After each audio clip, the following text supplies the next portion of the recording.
up your backpacks, we're on a quest to explore the world. We'll do our best.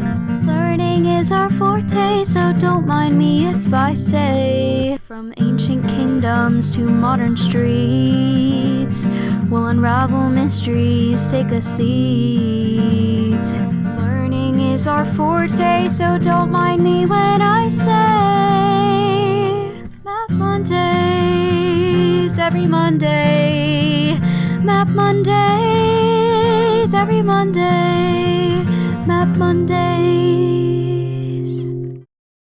The North Pole is situated at the center of the Arctic Ocean, atop floating ice rather than solid ground. The Arctic Ocean is the smallest of the world's 5 ocean basins.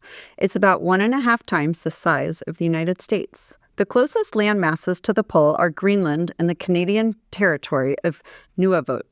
Santa, Miss Claus, and the elves live a solitary existence because no one else actually lives at the North Pole. Inuit people who reside in the Arctic regions of Canada, Greenland, and Russia have never established homes there due to the inhospitable conditions. Santa doesn't even get many visitors.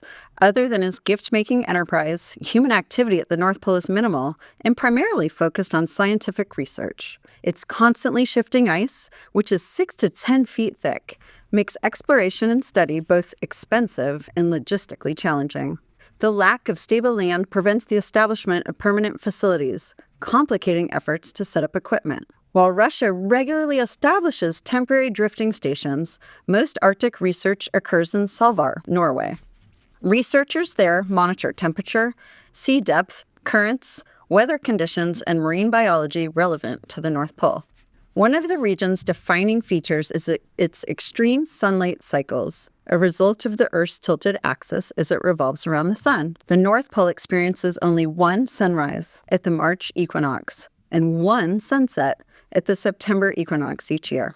This results in 6 months of continuous daylight in the summer and 6 months of darkness in the winter. These long days likely facilitate much of Santa's elves' gift-making endeavors as the winter months plunge the region into total darkness. It's also worth noting that the geographic North Pole and the magnetic North Pole are distinct.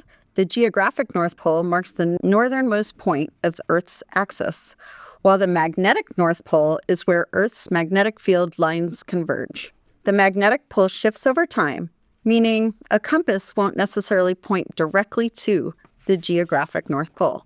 Although the North Pole is warmer than the South Pole, thanks to its sea level location in the surrounding ocean, it remains an extreme environment.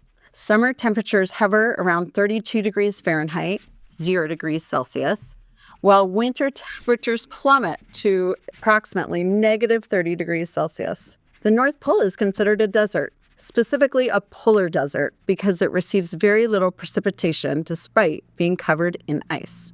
These harsh conditions contribute to the challenges faced by both wildlife and human activity in the region. The region's wildlife must adapt to its harsh conditions. Fish and birds are the most abundant life forms, followed by shrimp and sea anemone. Larger animals like polar bears, Arctic foxes, penguins, and seals are rare or unheard of due to the instability of the ice, which makes long-term habitation really difficult. Despite its lack of economic value, the North Pole is highly contested among the nations. In 2007, Russia symbolically placed a titanium flag on the seabed 13,000 feet below the surface, staking a claim on the region. Thank you so much for joining me and Santa on Map Monday as we visited the Arctic, the Earth's northernmost point.